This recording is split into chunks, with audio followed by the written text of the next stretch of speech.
firme cimiento se ha dado a la fe de Dios en su eterna palabra de amor. Con el propósito de compartir con usted las inmutables verdades de la palabra de Dios, presentamos A Través de la Biblia, un estudio detallado y sistemático de toda la Biblia que le ayudará a conocer lo que Dios ha revelado para nuestro provecho espiritual. Estos estudios bíblicos fueron diseñados y elaborados por el Dr. J. Vernon McGee, versado maestro de la Biblia, quien dedicó la mayor parte de su vida a la enseñanza clara y sencilla de la palabra de Dios. Acompáñenos, pues, mientras avanzamos en nuestro recorrido a través de la Biblia. Cuán firme cimiento la palabra de Dios. Es un gozo estar nuevamente con usted, amigo oyente, para traerle otro estudio de la serie A Través de la Biblia. Continuamos estudiando hoy el capítulo 17 de los Hechos de los Apóstoles. Y en nuestro programa anterior dejamos al apóstol Pablo en Atenas, precisamente en el Areópago, dirigiéndose a los atenienses, a quienes les dice que ha observado que son muy religiosos en el versículo 22. Notamos que en Atenas Pablo no fue a la sinagoga, sino que empieza su discurso maestro dirigiéndose a los varones atenienses. Y después de hacer esta observación de que son muy religiosos, sigue diciendo en el versículo 23, porque pasando y mirando vuestros santuarios, hallé también un altar en el cual estaba esta inscripción, al Dios no conocido. Al que vosotros adoráis pues sin conocerles, a quien yo os anuncio. Pablo les dice, y mirando vuestros santuarios, es decir, Pablo había visto los objetos de su adoración, se había fijado en sus altares, sus ídolos y sus templos. El hecho es que ese hermoso templo que se llamaba el Partenón, era un templo edificado a Atena, la diosa virgen de los atenienses. Había ídolos por todas partes, y Pablo notó esto. Y luego dice que, entre todos los ídolos, notó un altar que tenía esta inscripción, al Dios no conocido. Ahora eso pudiera significar que los atenienses eran muy liberales, que no querían excluir a ninguno de los dioses habidos y por haber. Si alguien venía a Atenas y decía, ¿cómo es que no tienen un altar a mi Dios? Entonces podrían contestarle, bueno, este altar aquí en verdad está dedicado a su Dios.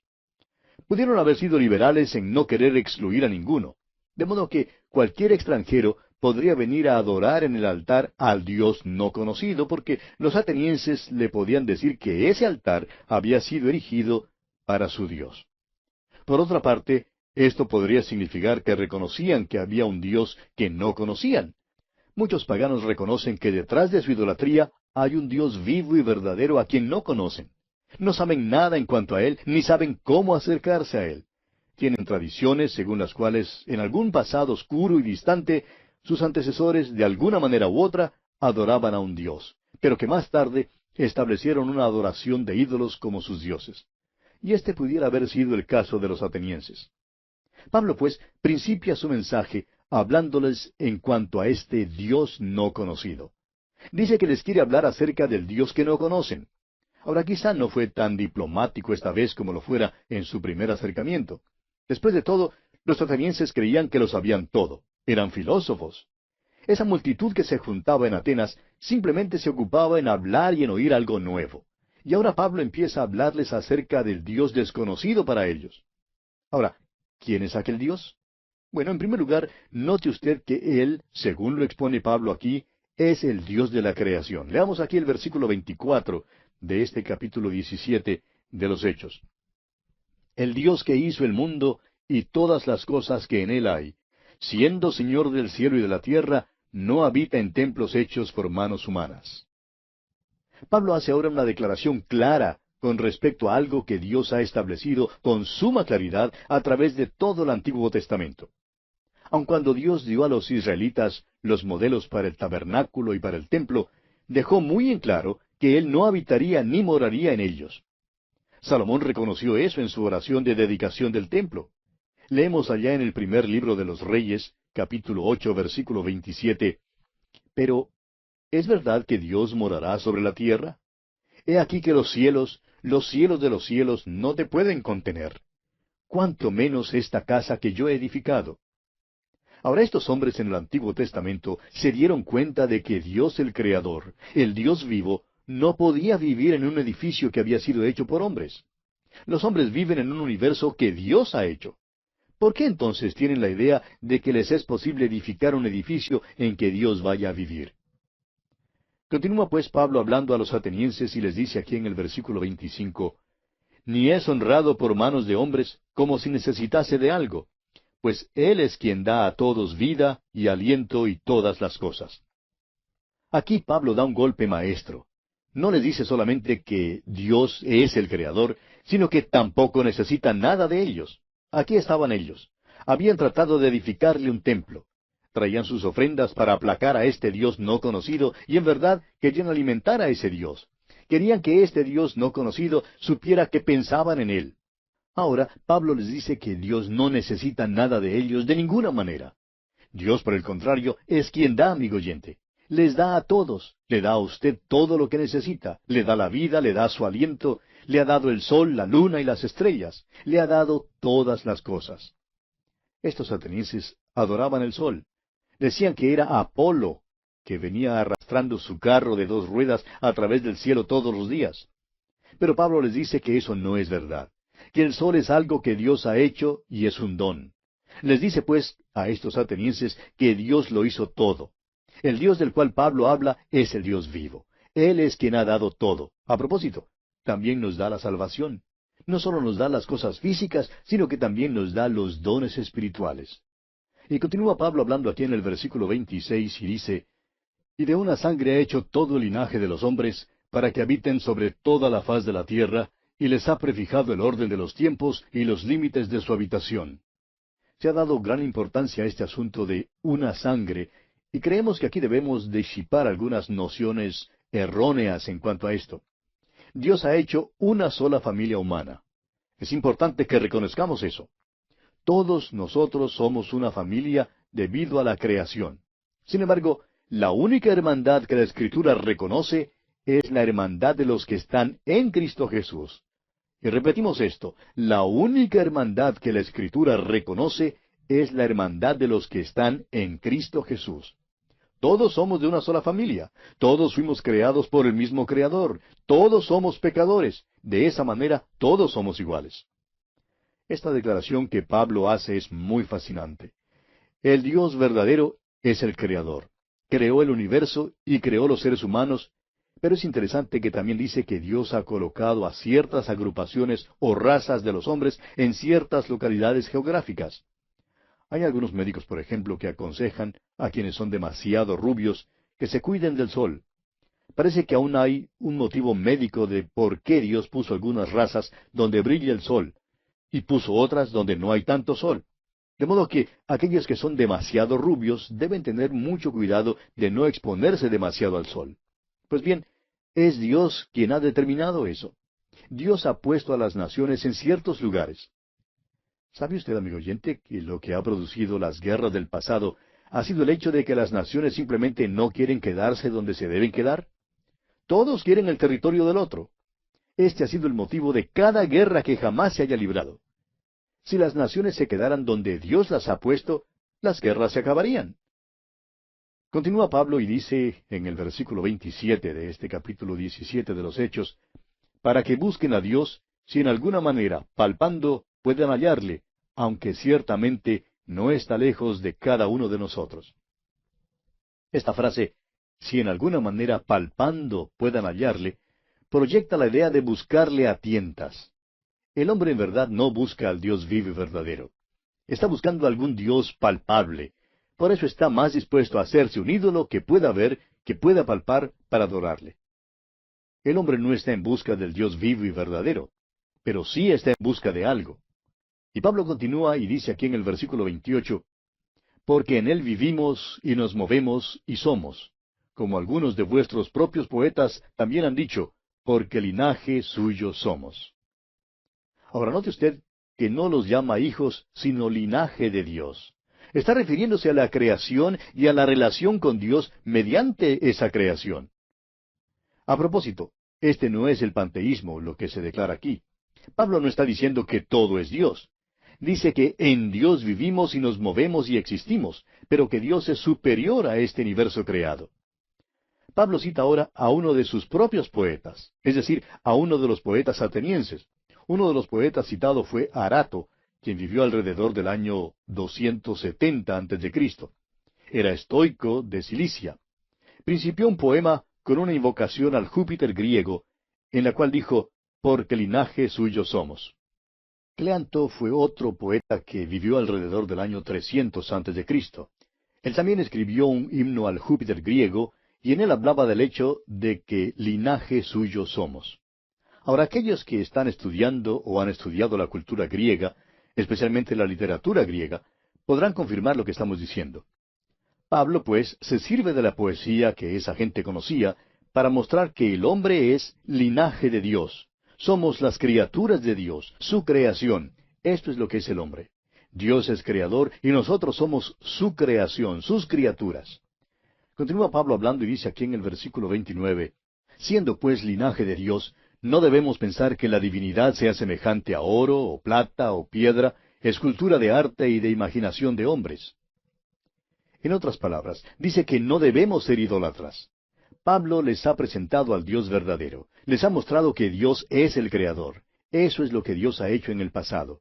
Veamos ahora que Pablo se vuelve del pasado hacia el presente. Y dice aquí en el versículo 30, «Pero Dios, habiendo pasado por alto los tiempos de esta ignorancia, ahora manda a todos los hombres en todo lugar que se arrepientan». Les presenta ahora a Dios como Redentor. Esta es su obra presente. Hubo un tiempo cuando Dios no hizo caso del paganismo. Ahora la luz ha venido al mundo. Ahora Dios pide a los hombres en todas partes que acudan a Él. La luz, amigo oyente, crea responsabilidad. Ahora Dios manda a todos los hombres en todo lugar que se arrepientan. Pablo les había presentado ya a Dios como Creador en su obra pasada. Ahora les presenta a Dios como Redentor en su obra presente. Pero Pablo no se detiene allí, sino que sigue y presenta a Dios como juez en su obra futura. Notemos lo que dice aquí en el versículo 31 de los Hechos capítulo 17. «Por cuanto ha establecido un día en el cual juzgará al mundo con justicia por aquel varón a quien designó, dando fe a todos con haberle levantado de los muertos». Cuando Dios juzgue, será un juicio justo. El juicio vendrá por medio de un juez que tiene la señal de los clavos en las manos. Él es quien ha sido levantado de los muertos. El apóstol Pablo siempre presenta la resurrección de Cristo. La resurrección de Jesucristo de los muertos es una declaración para todos los hombres. Es por esto que Dios asegura a todo hombre que habrá un juicio. Veamos ahora lo que ocurre aquí en el versículo 32. «Pero cuando oyeron lo de la resurrección de los muertos, unos se burlaban y otros decían, ya te oiremos acerca de esto otra vez». ¿Sabe usted, amigo oyente, por qué se burlaban? Se burlaban porque el platonismo niega la resurrección de los muertos. Esa era una de las marcas del platonismo. Negaba la posibilidad de una resurrección física. Cuando usted oye hablar hoy en día a los miembros de ciertas sectas acerca de una resurrección espiritual, mientras niegan la resurrección física, entonces está oyendo la filosofía platónica y no la enseñanza de la Escritura. El apóstol Pablo enseñó la resurrección de los muertos. Por tanto, cuando oyeron acerca de la resurrección de los muertos, algunos se burlaron. Y dice aquí el versículo 33, «Y así Pablo salió de en medio de ellos». Algunos críticos han dicho que Pablo fracasó en Atenas. Amigo oyente, no creemos que fracasó. Siempre habrá quienes se burlen del Evangelio, pero habrá también los que creen. Note usted lo que dice este versículo 34, el versículo final del capítulo 17 de los Hechos. Dice, «Mas algunos creyeron, juntándose con él, entre los cuales estaba Dionisio el Areopagita, una mujer llamada Dámaris, y otros con ellos». Pablo vio a algunos que se convirtieron en la ciudad de Atenas. Cuando Pablo iba a un lugar y predicaba el Evangelio, siempre había quienes se convertían a Cristo. No fracasó, amigo oyente. Tuvo buen éxito. En donde quiera que se predique la palabra de Dios, habrá quienes escuchen y crean. De modo que Pablo, amigo oyente, no fracasó en Atenas. Y así concluye nuestro estudio del capítulo 17 de los Hechos. Y llegamos ahora al capítulo 18. En este capítulo todavía estamos en el segundo viaje misionero de Pablo. Pablo estaba solo en Atenas y esperaba allí un tiempo. Estaba esperando la llegada de Timoteo y Silas, quienes les iban a traer informes de las iglesias en Berea y en Tesalónica. Después de pasar un tiempo en Atenas, Pablo prosigue ahora hasta Corinto. Veamos pues el ministerio de Pablo en Corinto. Leamos el primer versículo de este capítulo 18 de los Hechos. Después de estas cosas, Pablo salió de Atenas y fue a Corinto. Hoy en día se puede viajar desde Atenas hasta Corinto por autobús, pero Pablo probablemente lo hizo a pie. Seguramente se demoró mucho tiempo caminando aquella distancia, pero quizá el viaje no fue tan desagradable porque por lo menos el paisaje es muy bello. Por ese camino se puede ver el sitio donde se libró la batalla de Salamina en el mar, por allí donde la armada persa fue destruida. Y hay otros lugares históricos muy interesantes en el camino. Y luego se puede llegar a Corinto. Ahora, cuando estudiemos las epístolas que el apóstol Pablo escribió, trataremos de presentar algunos datos históricos en cuanto a las ciudades donde estaban las iglesias que recibieron esas cartas. Cuando lleguemos a nuestro estudio de la primera epístola a los Corintios, hablaremos acerca de Corinto y las razones por las cuales Pablo les escribió, cómo les escribió y el mensaje que les dio a los creyentes en esta ciudad. Por ahora, permítanos decir que la ciudad de Corinto probablemente era la ciudad más perversa de aquel entonces. Era la Sodoma y la Gomorra de ese entonces. Era el lugar a donde uno iría para divertirse.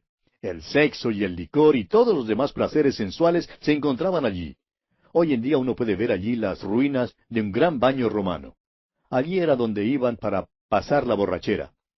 En la distancia están las ruinas del templo que había sido edificado y dedicado a Afrodita o a Venus.